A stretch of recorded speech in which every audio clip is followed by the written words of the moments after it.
Għawdex beda s-sena tiegħu bħala Reġjun Ewropew tal-Gastronomija, titlu li qiegħed lill-Gżira fost Reġjuni Ewropej li qegħdin jużaw il-kultura tal-ikel bħala mezz ta' żvilupp. F'avveniment li sar fl-ITS fil-Qala bit-tema mill-ikel tal-passat għall-ikel tal-futur. Esperti u nies fil-qasam iddiskutew kif it-tradizzjoni kulinarja tista' tinżamm ħajja waqt li tiġi adattata għar-realtajiet tal-lum. Is-suġġetti diskussi inkludew l-isfidi tal-bidla fil-klima, l-iżvilupp teknoloġiku u l-influenza tal-midja soċjali fuq il-kultura tal-ikel. Ġie enfasizzat ukoll il-bżonn ta' prattiċi aktar sostenibbli u aktar kollaborazzjoni bejn l-oqsma tal-agrikoltura u l-ospitalità.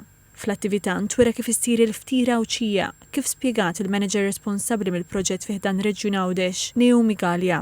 Meta nitkellmu fuq il-ftira Awċija, of course mhux il-ħobża, imma dik li nużaw isa pizza ma bażikament l-aġina tkun tal-ħobż u anke t-toppings ikunu naqra differenti biex niftehmu. Ukoll dewwaqna ħafna ikel tipiku Awċi f'din is-serata u qegħdin nippjanaw programm sensiela fil-verità ta' avvenimenti u inizjattivi li għandhom jesponu u jippromovu kemm il-kultura tagħna kif ukoll il-kulturi differenti li hawn fostna. Jiġifieri mhux biss inħarsu lejn l-ikel tipiku Awċi, imma wkoll lejn il-komunitajiet differenti kollha li jgħixu ġewwa Għawdex li wkoll l-ikel tagħhom saru parti mill-ikel mill-kultura tal-ikel tagħna. Diskussjoni oħra ffukat fuq ir-riskju li jintilef l-arfin tradizzjonali waqt li ġiet enfasizzata l-importanza li ż-żgħażagħ jiġu mħeġġa jidħlu f'dawn l-oqsma. Dan it-titlu huwa meqjus bħala opportunità sabiex Għawdex jippromovi l-identità tiegħu waqt li jsaħħaħ il-potenzjal ekonomiku marbut mal-ikel u t-turiżmu.